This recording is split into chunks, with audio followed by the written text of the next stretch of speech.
In 1789, the practice of citizens directly electing the leader of a country was limited.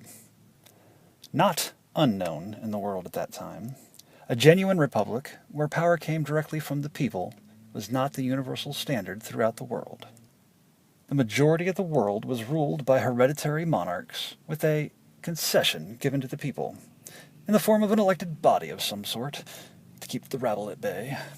Even as our Constitution was being considered, the thought of giving the people the vote for the executive officer was terrifying to many. This concern is spoken of in the Federalist Papers. How easy it would be for a charming, silver-tongued charlatan to woo the 13 states, especially if the person was fully funded by a foreign adversary. Anything less than a republic would be unacceptable after fighting the Revolution. Anything short would dishonor those who died for the cause, and surely lead us back into tyrannical rule. The fear is expressed eloquently in Federalist 39. It is essential that the Republican government spring from the great body of society, not from a small proportion or a favored class. Otherwise, a few tyrannical nobles, exercising their oppressions by a delegation of their powers, might call themselves Republicans and claim, for their government, the honorable title of Republic.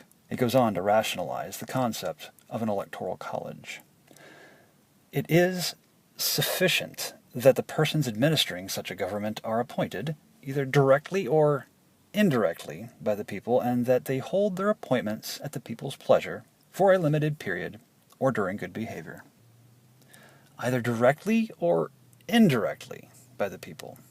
It is sufficient? Wait, what? This experiment in democracy has been in motion now for over 200 years. Imagine looking at what has become now, then. As one reads Federalist 39, it is easy to forget that the entire article was written in speculation and hypothesis. No concrete conclusion could be drawn as to how it would go. As I read it, I take it for granted that these words, written in argument for a theoretical form of government, are now, over 200 years later, fact. All of it, every bit of it. It is astonishing how clear these minds were when considering the possible outcomes and pitfalls. The historical precedents drawn upon by these scholars, some now lost to the dungeon of time, seem to have served well as guideposts for forging a new body. A body not seen before, but envisioned by a few, and longed for by all that hoped to see humanity live free, ruled by themselves. Could people rule themselves? Would the people see through the duplicitous nature of a candidate backed by an enemy? After 200 years of experimentation, we can conclude the answer is yes.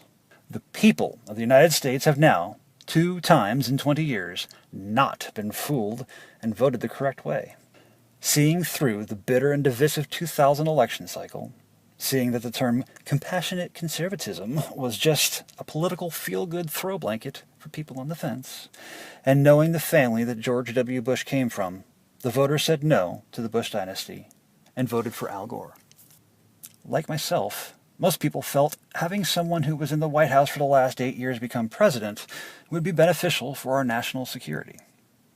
And now, with Donald Trump's blatant disregard for even the smallest of political norms, and his disgusting inability to feel even the slightest compassion for those he perceives as less than himself, even though it would mean electing another Clinton, the American people picked the winner. We saw through the bullshit. Unfortunately, the security system devised 200 years ago could not have imagined the massive amounts of wealth and power held by corporations today. Couple that with unlimited technological advancement, and here we are. The fear that a majority of the electorate could be fooled into voting for a president that could harm our nation is what led to the Electoral College. Little did the framers know, they ensured tyranny's victory in the end. Now, you don't need to fool a majority to get what you want. Evil can win, even if the majority votes against it. Evil wins with 46%. The popular culture winds turn fast, even faster than the winds in 1789. Climate change, I suppose.